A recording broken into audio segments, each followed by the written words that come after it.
Yeah, so I'm so excited to be introducing our next speaker for you. He's a dear friend of mine, and you've seen him already this morning or this afternoon, I would say. Corona Flow, also known as Nature Flow. He is a world and soul traveler that has journeyed throughout our planet with miracles occurring throughout his intuition and faith. With his intuition and faith, he has been referred to as a channel for Earth consciousness and is passionate about sharing the new offerings that unify the planet for the next 7 generations and beyond. His life has been dedicated to empowering others, sharing the teachings of Mother Earth, and connecting others to the galactic realms. He is the creator of the group Oracle Masters of Light and the Palladian Starseed Oracle deck. He is also the founder of Star Codes, which offers starseed activations. To find out more about his work, please check out www.star-codes.com. Ladies and gentlemen, I present Nature Flow. Please take it away. Thank you, Raji. Oh, wow, just soaking into energy from that last presentation. Very special. What a beautiful way to start. And today I have a presentation laid out for you all. So I'm just going to get that going in the screen share.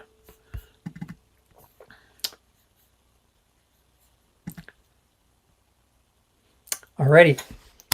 So I work a lot with the galactic beings, and my life started pretty normal, but through various practices, various meditation practices, I began to open up to the star family through the spirit world and begin relationships with certain star families, certain galactic races that have been sharing so much wealth of information to empower the population.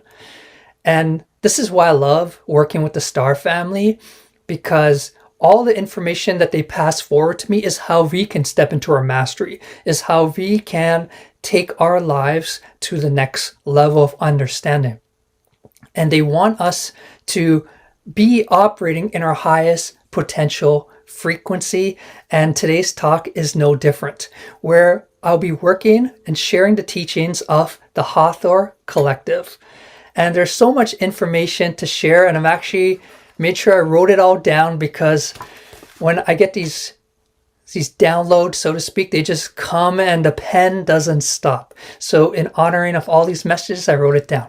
So how we're going to begin today is, before I get into the information, we're going to be talking about how sound affects the quantum universe. So let me get this.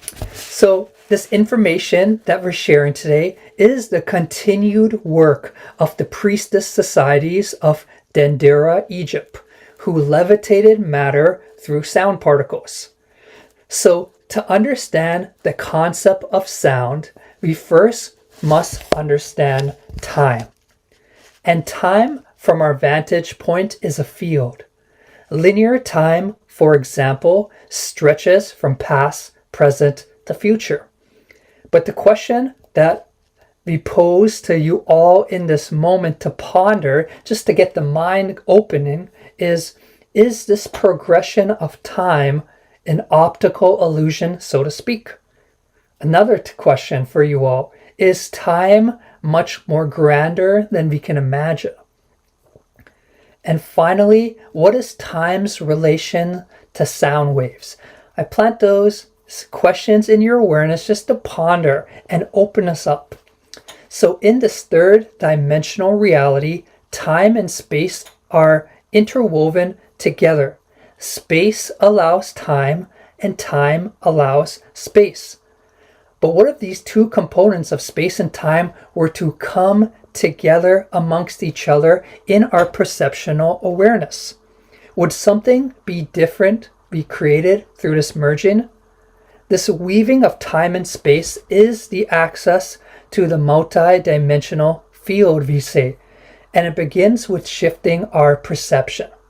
So just to begin our journey, before I go into the information, I want you all to think of the thoughts, the concepts of time and space. And I want you to see space as time and time as space. it's kind of hard to explain in words. So let's enter that through the doorway of experience. So I invite you all to close your eyes. Take a deep inhale into your being. Just let it all out and exhale. Take another inhale and allow the sound of my voice to bring you into the sacred present moment. As your exhales relax you more. And the inhales take you deeper into yourself, to your awareness. And to begin, let's sense the feeling of time. Sense this feeling of how you feel time in your being right now. Perhaps it's a weight, a certain energy, or something that comes to your awareness. Just simply feel that sensation of time.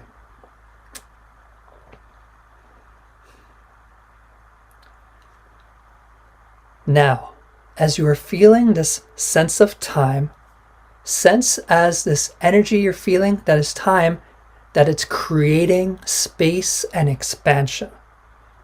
As each moment of time passes, feel yourself expanding in space. Okay, now let's pull back to ourselves. Keeping our eyes closed. Now let's contemplate on the feeling that is space. Space is the environment around you, the emptiness, the room, the field of all that is. Sense this feeling that you think of when you think of space.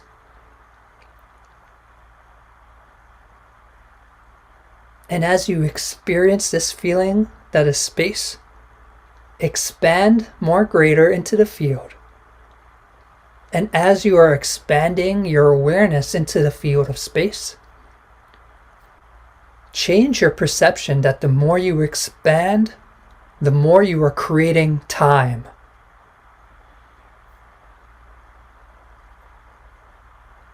Feel space and time converging. And let's pull back into ourselves and slowly open our eyes. So we are guiding you in this exercise to gain an awareness of different perceptual feelings of time and space. This exercise provides you with a different angle to give you the ability to play with these two elements. When space becomes time, to contract space would be to slow time. To expand your space would be to expand time. Notice how the shift of perception suddenly takes you away from being at the mercy of a clock to being an empowered creator with our universe. For you are in constant interaction with this time field space. And with everything in this reality being a two-way street, this field of time and space is a reflection of yourself. So through self-exploration of one's inner vibration and inner sound, this sensitivity trains you to access the field all around you. For the mastery of the micro gives you access to mastery of the macro.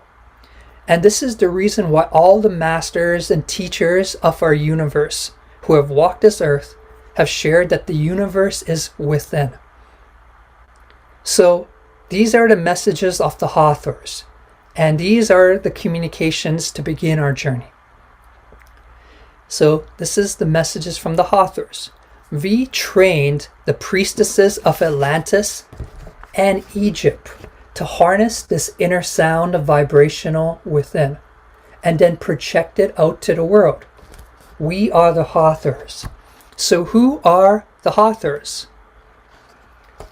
The Hathors are a 7th to 13th dimensional collective of ultra-terrestrials that have worked with your species, specifically in the Lemurian, Atlantean, and Egyptian epics. Our work was one with the priestess societies of the Egyptian times, empowering women and men how to harness the vibratory structure of sound consciousness for planetary advancement. Our species has been interwoven in the human story, with us arriving from Andromeda through the Sirius dimensional openings to transmit a certain auditory wavelength to upgrade your species. We arrived to your water world at the time of Lemuria, or Mu, where your Earth civilization was anchored in the esoteric dimensional plane. We were summoned by the intergalactic federations to be in servitude to your planet, species, and home. Through our transmissions today, we seek to enlighten you on our work, specifically with the Egyptian epics and how we worked with you all. Due to our Andromedan nature, the inner awareness of sound mechanics is weaved into the fabric of who we are. You can refer to Andromeda as a great sound laboratory with masters who understand sound on a deep level and know how to work with it. Our intention through this transmission today is to restore your sacred knowledge of sound in the collective while sharing the story of Egypt and the priestess societies. To begin with Egypt is to start with Lemuria, for Lemuria period predates all these civilizations and has filtered strongly into the Atlantean and Egyptian times. Mu operated on the feminine principles, with feminine counterparts working with sound frequency. This feminine frequency that is beyond gender is very much one with the access to sound, for sound is built on the constructs of the feminine, in particular with the higher octaves of the upper dimensions. So we worked and initiated many of your species in Mu times, and this continued with the Hathor tempers in Dendera, Egypt. We share this information at the start, for these priestess lineages in Egypt weren't simply initiated in the Egyptian times, but predate to earlier civilizations. In Lemuria times, due to it operating on the hyoesoteric planes, the beings that lived here were naturally one with the sound codex of the environment. This deeper recognition allowed them to understand and feel how sound permeated all that is, and play with sound to know that your planet was a sound-orientated library. We experience this all still in the natural sounds that define our planet. The sound of the wind, the air, the sound of flowing water, the animal sounds, the insects, your human voice. Just as colors build up our reality, so too is sound a major construction block of creation. The natural world radiates these sound frequencies for the human to sense beyond language. When our definitions and interpretations of what specific sounds mean are quieted, and the human begins to receive sound simply for what it is, we begin to get a taste of the Lemuria and Egyptian times, where sound wasn't boxed or defined, but was absorbed and felt in our being, allowing for the sound vibrations to play through our organs, to play through our vessel, like oxygen entering your body. When you breathe in oxygen, you don't have to understand it or define it. You simply just allow this natural pranic force to regenerate your system. And sound operates on a similar scale, where it's meant to be received, similar to light language, for example. So we mention all this for through your natural receptivity, one doesn't just receive sound, but becomes sound. And this is how we were summoned into Dendera, Egypt times, in the temples of Hathor. The priestesses would sit in circles, and through toning, body movement, and becoming the sound rather than separate from it, they would gain access into the depths of creation, and through this access, we, the Hathors, would be invoked. So we mentioned how time can be space and space can be time. While going deeper, sound vibration generates space, which is time, and through the priestess hymns, we were summoned. To further explain this, just as we, the humans, on this dimensional plane can travel on land, we could travel in the air with airplanes, we could travel on water, so too can these ultra-dimensional beings travel on sound current. This is how the priestesses of the Egyptian times would work with us. They would materialize the Hathors through sound current. And through these sound currents, they would be invoked into the priestess circles. There are many forms of conscious travel for these beings, for ultra-terrestrials. But sound is one in particular that the Hathors use due to it being a core part of the Andromeda buildup. So this is an image of the Hathor temples in current-day Dendera, Egypt. As you can see on the pillars, they have the Hathor face embedded. They're kind of scaved off now, but they're embedded into all the pillars. And this is where the Hathors and the priestesses would work together. It was, and we began to get information on how this temple was created and why it was created. So this temple was specifically crafted in this part of your planet for a soul group of former priestesses were reincarnated during Egyptian times to keep this thread of remembrance in the collective. So essentially, before this temple was built, many Atlantean priestesses were intentionally incarnated into this part of the world to rethread the story of Atlantean sound healing priestess techniques. And this sort of soul journey or soul groups being reincarnated to have a mission still continues to this day. For example, many beings attract people of similar vibration in their life, in their field, because they're meant to come together and remember something of the past and bring it back.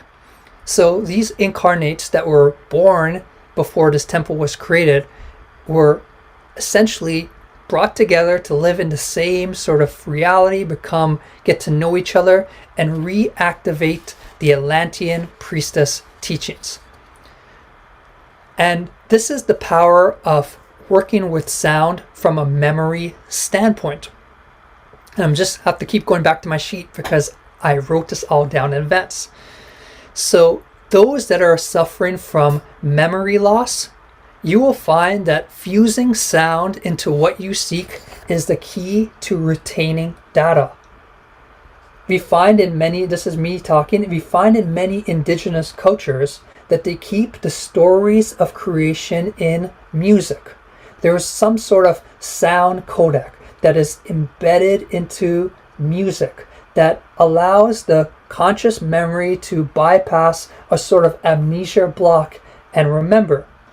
We find this in current day times where they've studied patients with dementia, and these patients who are going into the dementia process and are starting to lose remembrance to specific memories, even their name, their location. For whatever reason, when they connect with music, it tends to open up a remembrance in their field and they begin to remember. These dementia patients are known to still remember how to play instruments, still remember the words to specific songs they listened to when they were kids. And there's something very powerful about how sound is connected with memory. And many of the ultra-terrestrials view our planet like that. They call it a living library, where this is a museum of sound. And when we are attuned to our inner sound, we get to hear the vibration of rocks, trees, the water, animals, etc. And through hearing that vibration, we get to access the Akashic field that gives the information of that particular object. So sound is interwoven into memory, and as we continue to remember as a collective, we're going to find that music and the power of sound is going to play a major role in us recollecting the threads of humankind. And this is exactly what happened in these priestess temples of Dendera, or specifically the group that met before this temple was constructed. There was some sort of disconnect with the priestess lineages, and through grace and law of attraction, these beings came together and started to sing and remember. And I find that similar to light language in the starseed communities, where when I engage with other starseeds and we exchange light language, there's a sort of remembrance that kicks in on a deep intrinsic level. So I just share you that to not to go off track, but to share how powerful sound is with memory. So I'll continue from the Hathors. Sound or music seem to be very connected in the field of memory, and we as a species can use this intention of sound to recalibrate the past times. Sound, this is me just coming up with getting information right now. It's like sound is vibration, and we get the information that in our DNA there is the past story of our race, there is the past story of our genetics. So if sound is vibration, and vibration opens up DNA, we see the correlation how sound is remembrance. And this is pretty powerful, and I'm starting to get that understanding in this moment. So continuing with the Hathors.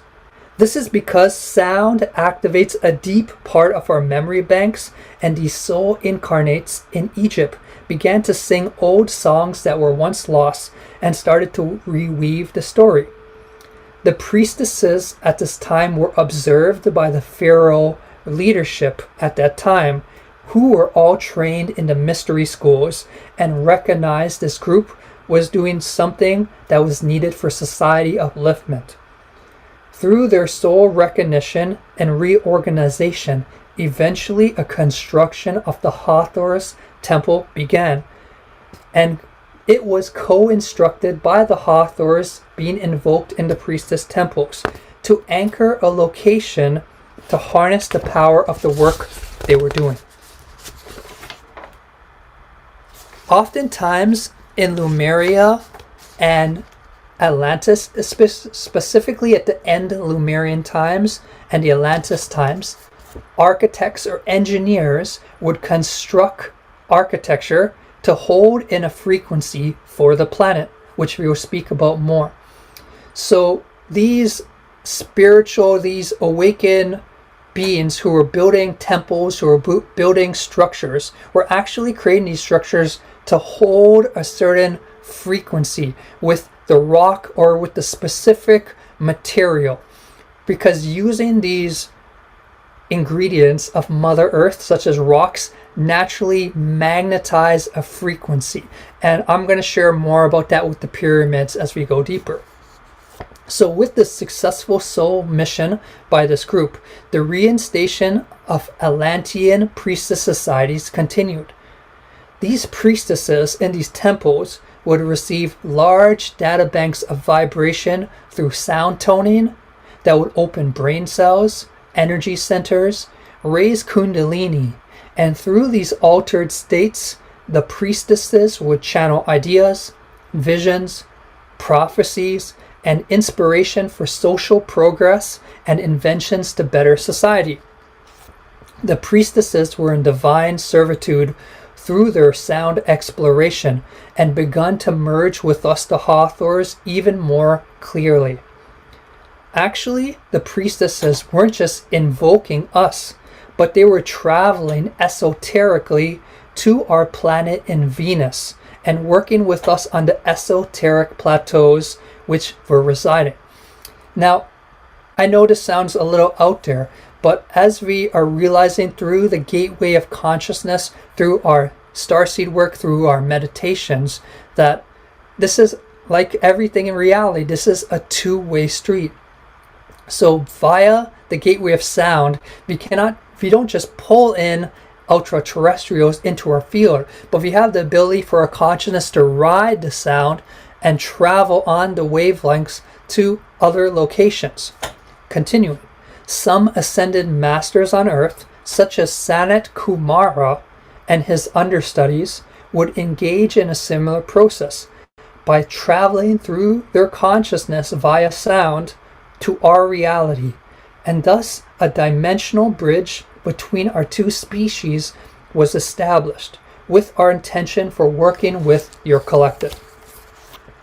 Through the Priestess Society work and exchanges, great transmissions begun to occur that would begin to maintain the vibration of Earth of that time and prevent it from descending. Let's just say that the mystery schools and priestess societies knew much about the universal cycles on Earth, and through their work they kept the planet in dimensional stability.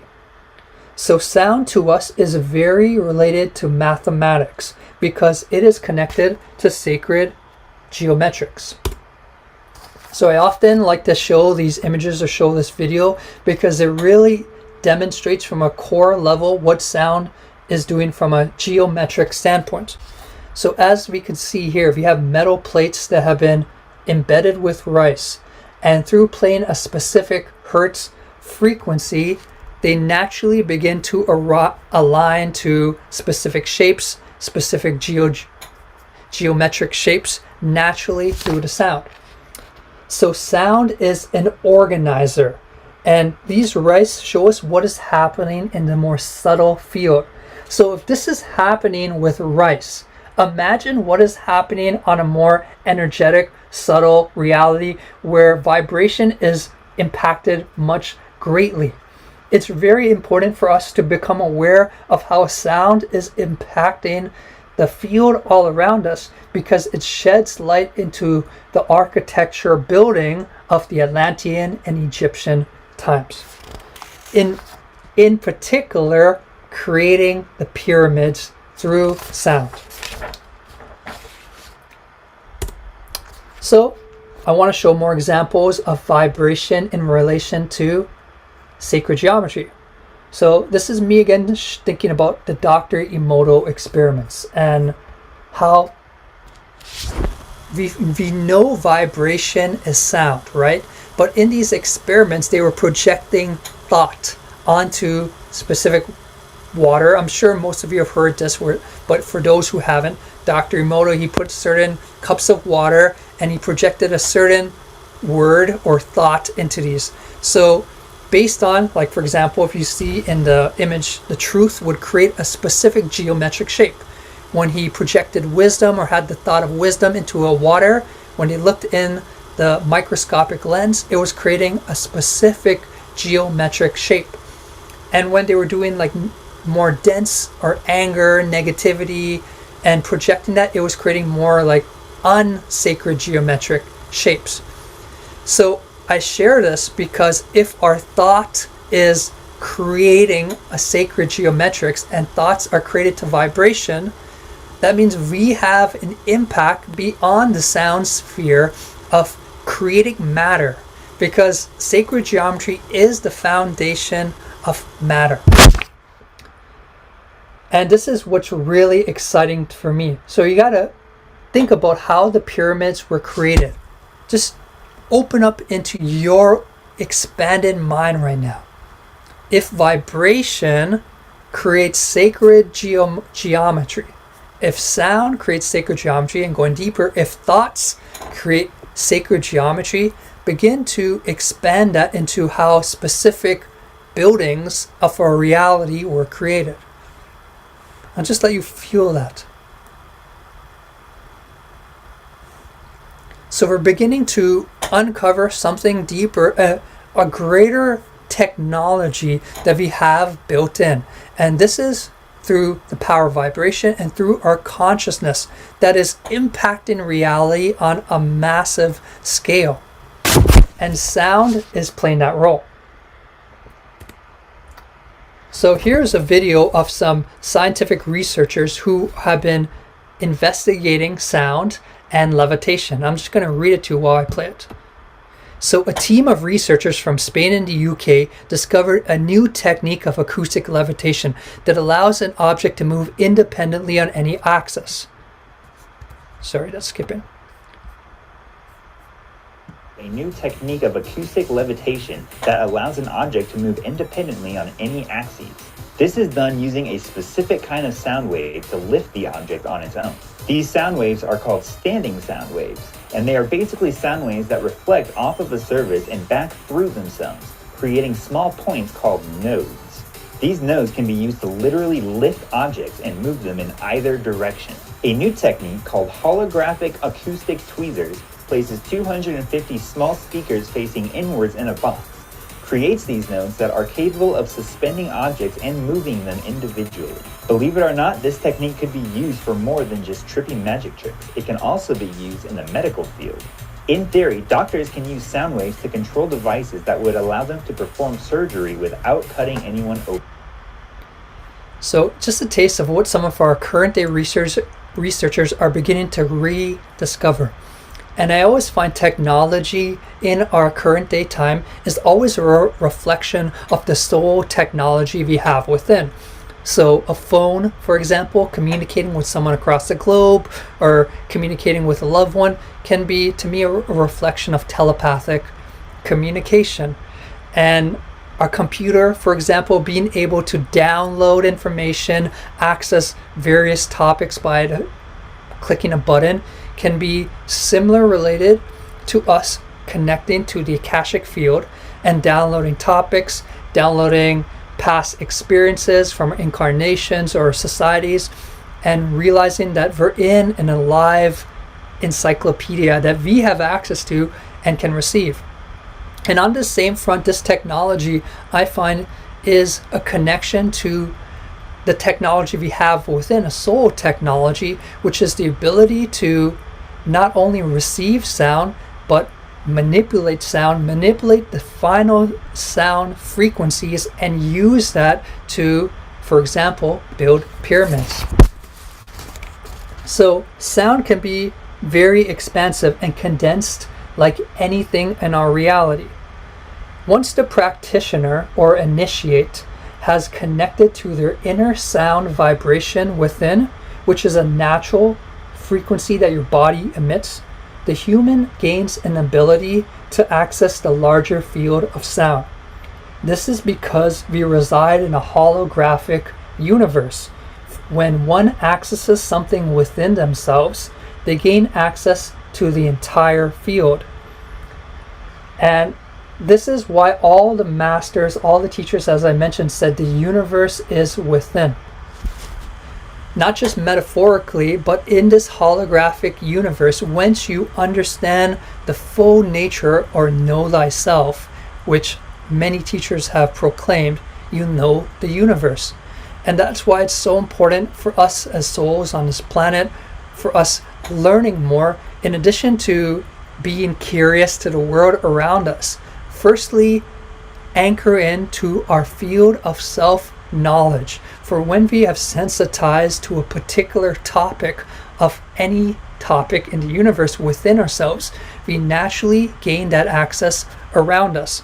So ones that go deep into their emotions, for example, they can naturally sense emotions in others. Ones that have gone deep into their psyche and their deeps of their thoughts can naturally pick up on psychic thoughts in the field. And ones that attune to their inner sound vibration are granted the access to play with the field. So these priestesses and pharaohs and initiates, many were attuned to their inner sound vibration, and through this they were granted an ability to play with the sound from a larger field. Once this was established, they would begin to formulate as groups and contract the sound particles by pulling them inwards. This inward pull of sound particles would create such a high amount of contained energy, create an almost container, that when it was released collectively, it would launch a powerful force that would be able to move physical matter or objects at a great distance. Now, when we mention this inward pull, so they speak about these beings at this time, especially the priest societies, would come together in groups, and they would be so attuned to the subtle reality of sound that they could contract it and manipulate the sound waves. And what the Hawthors mean by this inward pull is we're not referring to a tightening or constricting of the body in any way. Rather, this inward pull that we speak about means that the sounds are first originating from our internal field, and then they're projected outwards to fields of choosing. And it's interesting, when I was researching this, like, I get these communications and then I research it because I really like to be an open source when this comes down. And I'm hearing about that there are documented stories of Tibetan monks who would also, pull forth rocks, pull forth material, and shock people who were witnessing it. So we are really starting to uncover something much greater, not just understand it, but begin to operate it in ourselves. And this is the power of sound. So there was other technology used to shape the stones of the pyramids, but this inner technology of sound was utilized to place objects in mathematical alignment, which was a natural byproduct of using sound for the alignment of the Great Pyramids. So once again, looking at that metal board with the rice particles naturally adhering to specific shapes. So when we begin to harness sounds, it naturally adheres to sacred geometry and aligns in specific manners, because this is the natural energetics of our universe. These beings were very synced with Atlantis teachings. You can say they were one with Atlantis. If we're talking about the priestesses, they were one with the Atlantis, Thoth, the mystery schools, and utilized sound waves for construction due to their alignment with sound and mathematical knowledge, granting them not only the ability to move matter, but use it to construct geometrics with precision. This is the power of sound, not only to heal us and awaken us, but also through group work can restructure matter. So it's very interesting because in 2013, I was given a past life recall. Sorry, I'm just going to take a sip of water. So in 2013, I was given a past life recall, and everything kind of became full circle. I saw myself as an Atlantean priestess. I was wearing all white, and I was in a temple with other priestesses. We were sitting on the floor in a sort of meditative posture, and we were all collectively toning and singing. Through inquiry, I found that we were singing to the tectonic plates of the earth to keep our planet stabilized. And I share this story because it seems that the earth guardians, the earth keepers, knew that there was an intrinsic connection between the natural elements and sound, as we find in various indigenous cultures who work with sound on many levels. I was very blessed in this lifetime to have a teacher who goes by the name of Rainbow Thunderheart. He was a Shoshone elder. He ran Sundance in Idaho. He's passed on now, but he had a great impact in my life. And what this being would do, he would actually be called to places on the earth, places with drought, places where maybe rivers weren't flowing, and he would be called to restructure the field and bring it back to natural equilibrium. And how he worked and brought this natural equilibrium to the field was actually through sound and crystals. He would place crystals in specific geometric patterns, and begin to broadcast a sound wave frequency through his voice, through his drumming, through his toning, that would go into the earth and begin to reorganize matter. So we spoke about how sound is memory, right? And one of his teachings was the story of Earth is always embedded unconsciously into the planet's sound. So let me explain that further. Say there's like a war that took place in a specific area. The energy of war is embedded into the subconscious of the sound field. And he would say that if the field is not cleared with sound, certain storylines will continue to replay because people will pick up on it unconsciously. So I thought of like the Civil War that was between the North and South in the United States, and obviously the stories of African slaves and, you know, these colonizers. And I realized even in our modern day times, this sort of racist dynamic was playing oftentimes in those parts of the world. And what I deduced from that observation is the sound frequency of those times was still embedded into these areas, and humanity was picking up on them unconsciously and replaying them. So when we become aware of sound, we actually become aware of what is affecting us subconsciously, and we can begin to rewire the field around us. I also sometimes get requested to clear people's homes because sometimes there's like dark energy or entities, or they just feel off in their space. And how I would personally clear the field was through sound and the drumming, the Tibetan bowl, the crystal bowl, whatnot, and it would completely clear the space. So we share this information because sound is not just creating matter, not just affecting sacred geometric patterns, but it's affecting your subconscious on a deep level. And moving forward, I feel that we're going to be using sound for many components of Earth Day living, but this is just me going on my excited rant with the possibilities. So I will continue with the messages from the Hathors. So I completely forgot about this experience, back to this Atlantean priestess experience, and it really brought things full circle. The priestesses of Egypt time continued to become more powerful through their work and worked alongside the pharaohs directly.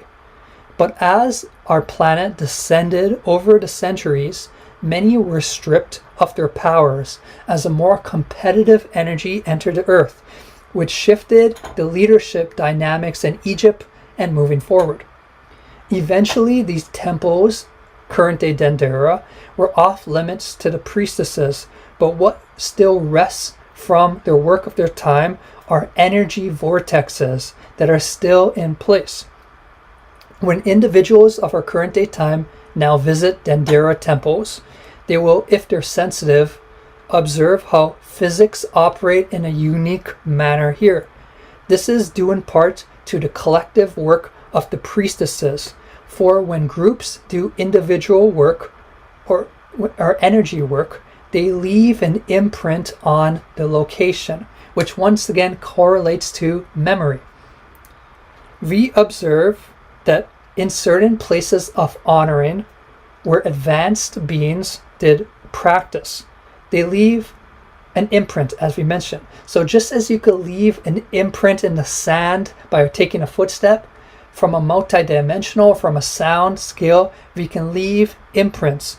And this is why when we go to advanced temples on planet Earth, or temples, like for example, I've done a lot of travels in India, and temples where masters awoke, you could still feel like the impact of those masters, even though they've long gone. It's because when we penetrate the dimensional planes, it leaves an imprint in existence.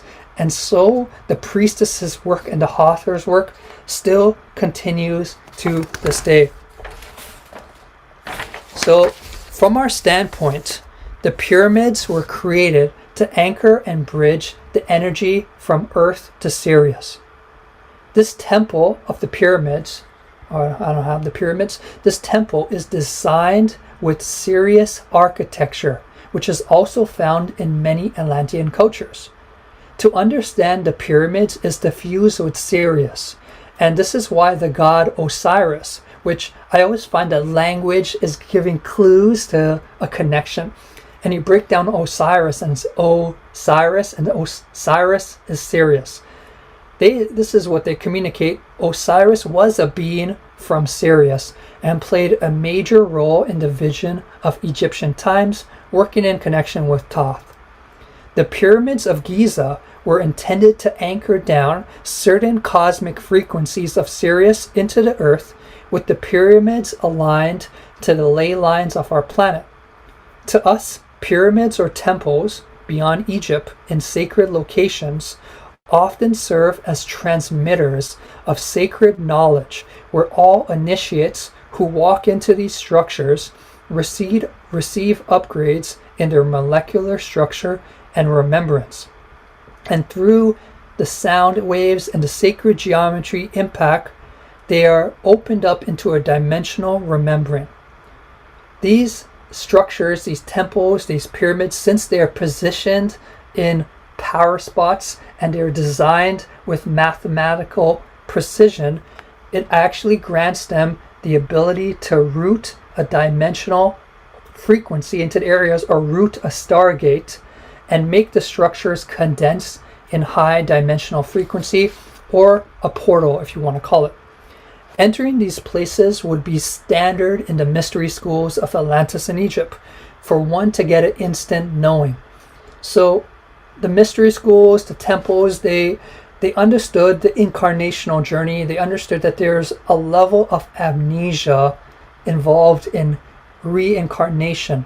And oftentimes many of them designed these temples or positioned them in particular places, so when the initiate would walk in, they would instantly re-thread to their soul awareness, soul connection, and remember, starting off where they left in past times. So these temples are a very advanced soul technology that would enlighten the initiate and make them remember. So sacred geometrics in architecture is very important, because due to sacred geometry being the creational building blocks of physical matter, the design of these temples would naturally mimic or pull high energy into the structure, allowing for one to access a large array of spiritual energy and use it for the greater good. How and why these pyramids work can be metaphorically connected to a flowing river. So if you want water, you get a bucket and you place it near a river and collect water. And on the same trajectory or the same understanding, these structures were created to soak in high dimensional energy and bring it in, just as the bucket absorbs water. So they were placed in areas that were receiving a lot of cosmic energy, and they were naturally transmitters and receivers to anchor it down into the earth on a 3D level using the natural building blocks. These temples or pyramids would vortex in dimensional frequencies and amplify the dimensional experience for anyone who entered, and explains why temples on earth are used for spiritual advancement. So the ancient Atlanteans anchored this pyramid with Sirian architecture and an alignment to Orion. When you step into a temple or pyramid, which I hope you could do with Portal to Ascension, it's important, and go on a group together, it's important when you enter these spaces to turn on your extrasensory perceptional awareness to access the etheric templates of the building and get a download of what is the real intention for its construction. How I observe the pyramids at these moments is they are very powerful. I went there in 2015, and the way they're designed is, you cannot help but feel the potent energy. And when I was in the temples in 2015 with one of the speakers, Dharmapa Rinpoche, who will be speaking at 4 o'clock.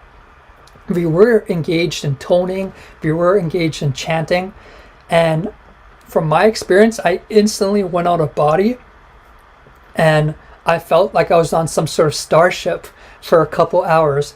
It was a very strange experience, and I didn't really know what was transpiring, but I felt a deep part of me had left, and I wasn't really present after that for a couple hours until I ate. And then when I centered in with Dharmapa, he was sharing the same thing. So what I deduce from that experience now in this moment is the soul is expansive. The soul can multitask. The soul is in other incarnations, future incarnations. And a part of my soul aspect, when I was in the pyramids, got beamed into another location that my human couldn't simply process in that moment. I don't think my body was ready in 2015 for that experience. And through that, I got some sort of unconscious knowledge when I came back. So that gives me an understanding of what the mystery school initiates would do, where they would enter these temples, but maybe they would be more aware and more conscious, and they would receive information and memory. How I see the pyramids now is they are still powerful, but I feel due to the magnetic poles realigning and our planet entering a new cycle, I feel that the energy vortexes are slightly moved from where they once were. And even though they hold, due to technology, such a powerful weight, there is a reorganization happening on planet Earth. And this is what I call where we're headed. This is the future to me. So the difference I feel, however, is in past times, the ancients would go to specific energy vortexes and use them for temples of creation, or to build temples for spiritual upliftment.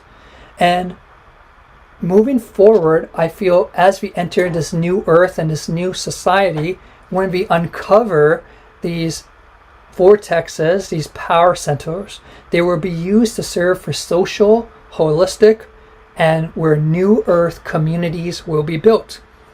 These future new earth communities will be built on these high meridian points where entire collectives will reap the benefits of this energy, perhaps harnessing these areas for free energy, constructing sacred geometric villages and towns that are harnessing the frequency for all its surroundings rather than condensed into one temple.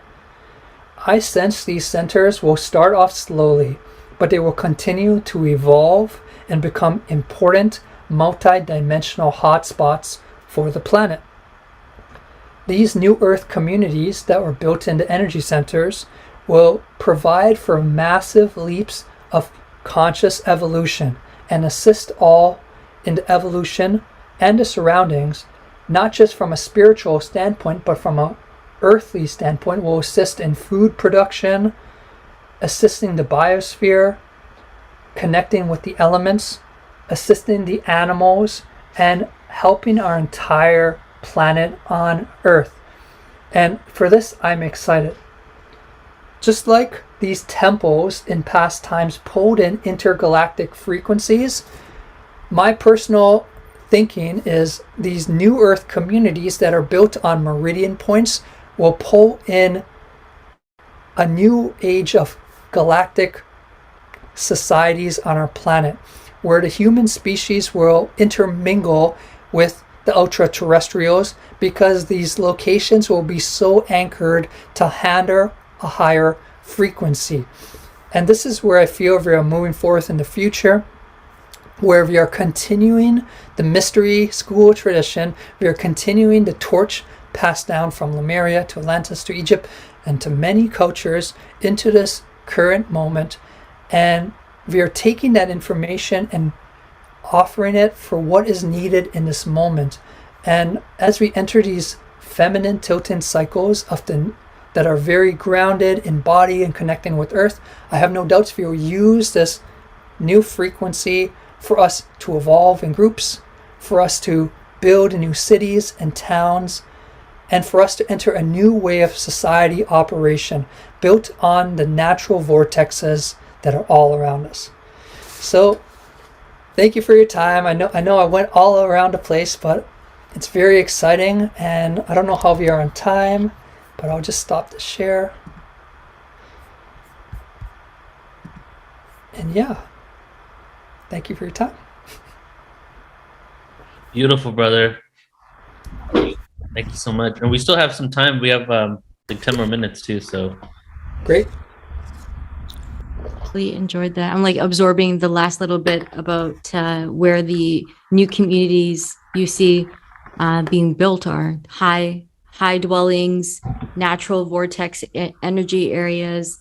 Do you still see like transportation and education and all that stuff also being reformed as well, or kind of staying the same? Well, absolutely. So, just as you enter these temples and pyramids, there's an almost awareness of something much greater in your field. And how I see these new earth communities is they're going to be anchored, the entire community, in that vortex. So I feel it's going to impact everything in our society, from education to entertainment to music, and us gathering. This is like the beginning of these gatherings, these new earth communities. And yeah, I'm excited to see where we move forward from this point. me too. You know what you said, that resonated with me too. It's interesting. Both of us resonated with the community part quite substantially, because we're all definitely like looking for that future in which we can create these communities that are based on like harmonic vibrational living, right, and very intentional. So I love the fact that you said, I didn't think about that before, building them on the ley lines to harness the energy, which is what the worldwide pyramid culture was all about as well. Yeah. So that goes to what was said earlier about what Raji said actually about us building our own pyramid structures again, but whatever structures, whatever communities we do, but harnessing the Earth's natural energy flow in order to really like amplify the frequency of the area. Yeah. Why Absolutely. not? Maybe we can even have new resonant technologies that will help us find exactly pinpoint to the T, like build it here. Unless they already exist. I don't know. I feel we are the technology. We are the tech. We're the walking technology, and the ancients were the technology. You just know, like the heart is precise with precision. And a message I forgot to share, which I want to deliver, is right now there's a lot of reorganization happening on planet Earth. Seriously. And if your heart, or if some part of you is calling you to a new part of the planet, it's important for you to follow those inclinations, follow those guidances, because you are being guided to a new Earth community. You are being guided to your star family, your soul family. I mean, you two are in Mexico right now. Something called you there. Many people are being guided to Tulum. I'm here in New Denver, British Columbia, Canada, in the cusp area. And it's like, I know the new Earth is here, and that's why I'm here. So it's important to follow these calls right now, because Mother Earth is in reorganization. Yeah. Thank you for saying that. And I want to also acknowledge, like, it's scary to leave your country, your city right now. In some places right now, you're not allowed to leave the country. So it takes a lot of courage and strength to also pick up and move. I know families that are doing it, like to a mom and a dad and 2-3 kids. Like, this is such a time of flux. And so that means there's so much opportunity as well, but there's also so much like, uncertainty. So can we get comfortable in this like weird uncertainty? I think we can. I think we can do it. I have a question for both of you. What pulled you to Mexico? Go ahead, Reggie. Well, honestly, the Greater Reset was the catalyst to get me to Mexico.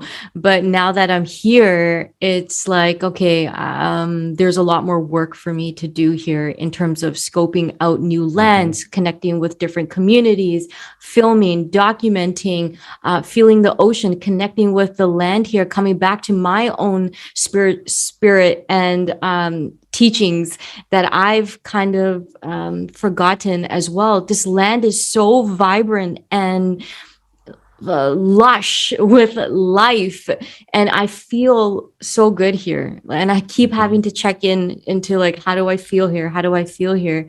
Because like, yeah, I do have a flight scheduled back to Canada next month. Am I going to get on the flight? Like, that's a whole other story. So funny. What about you, Neil? So I've been coming down here every year for the last 5 years, and every time I come down, I come for longer. This is the longest. It's going to be almost 6 months before I leave. I feel a huge connection to the Maya, so I did a whole conference on it. I've done a huge presentation on the Maya too. A couple years ago, we built a portal to Ascension Sweat Lodge in the middle of the Yucatan, and I was going to bring tours here. So there was a lot going on here. I always felt like, since I came here 5 years ago, that I was going to eventually move here. And then I'm actively looking for land. So I'm going around. I have a few appointments with places to look for lands to build a portal to Ascension community.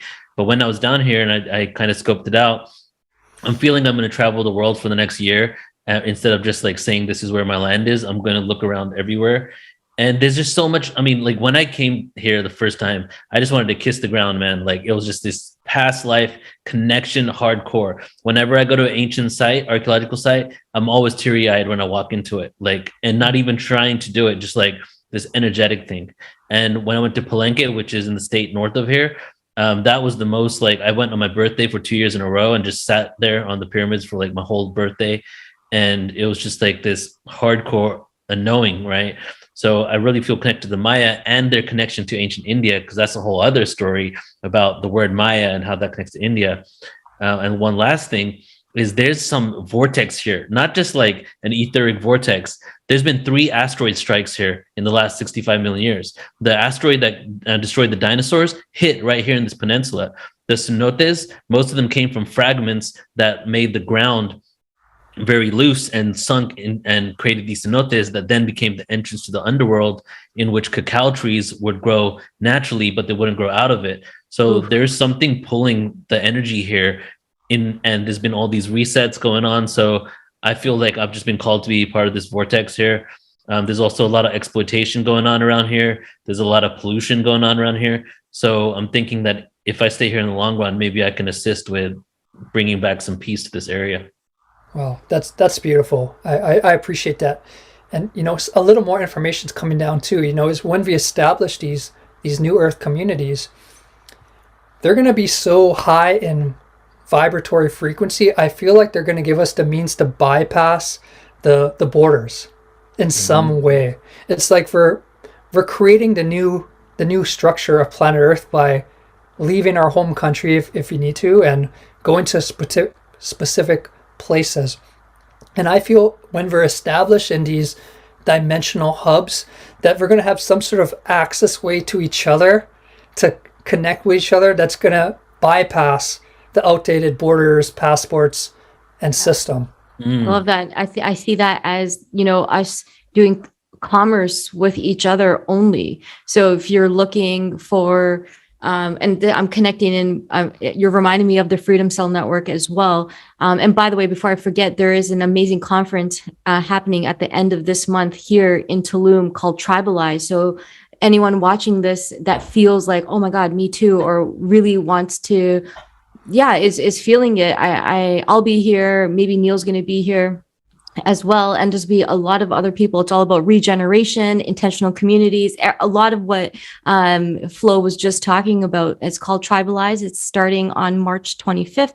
I'll pop the link in the chat so you can check it out. But yeah, I see these communities potentially working together. I think commerce is going to be a huge part of the transitionary time, because I mean, let's be honest, there is going to be a transitionary period of time before, you know, these guys get established. Maybe it could happen a lot faster than any of us think. I'm not sure, but I've been chatting a lot and doing stories with freedom oriented people, and they're talking about the same types of things, but in like the languaging is a little bit different. So it's cool for me to like synthesize the two in a way, and speak to all the languages that is being thrown around right now, because the intention is all the same, and that's the most important part. Definitely. And what you said about the reorganization, that's such a beautiful way to put it, man, because that's what I've been thinking for the last like 4 or 5 months, 6 months or so. And the amount of people I've been meeting over here, like I'm just meeting new people. I don't even have time to hang out with the same person because I'm just meeting so many new people, you know? I think Raji's going to be the one person I'm going to see more often than anybody I've seen because of the connection we made.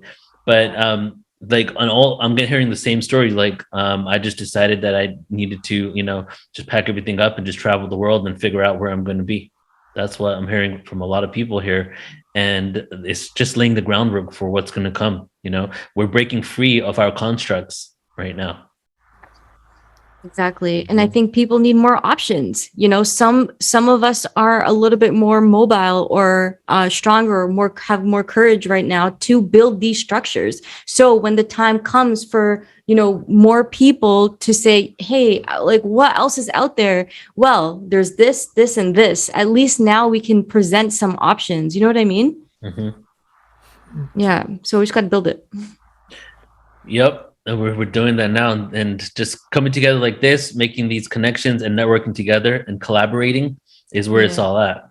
Totally. Wow. Mm-hmm. It's so important, just like seeing our planet right now and seeing the sacred geometry points around it, and there are specific energy meridian points, and just thinking how all the ancients were constructing pyramids at the same time, and how all these new earth communities are going to arise at the same time, and we're going to be evolving together, whether we're in the physical proximity or not.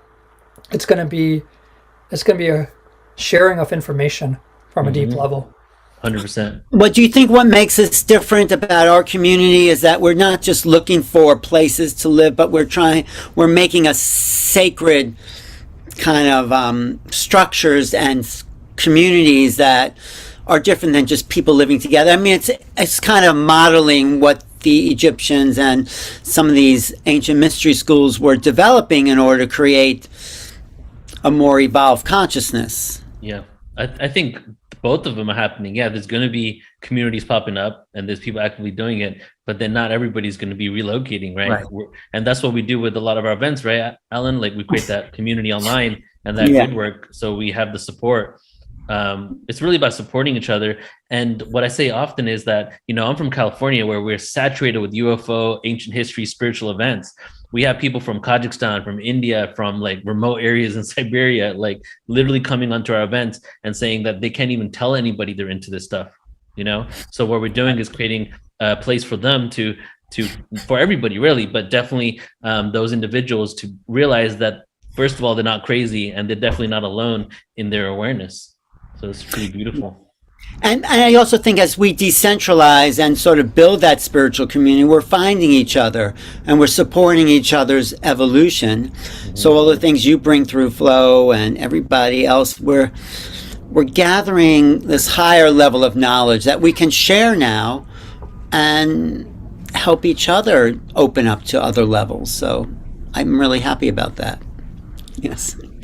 Thanks. What's your vision though, Flo? Like, what's your personal vision? Are you gonna go to a community? Are you building a community? Are you creating that?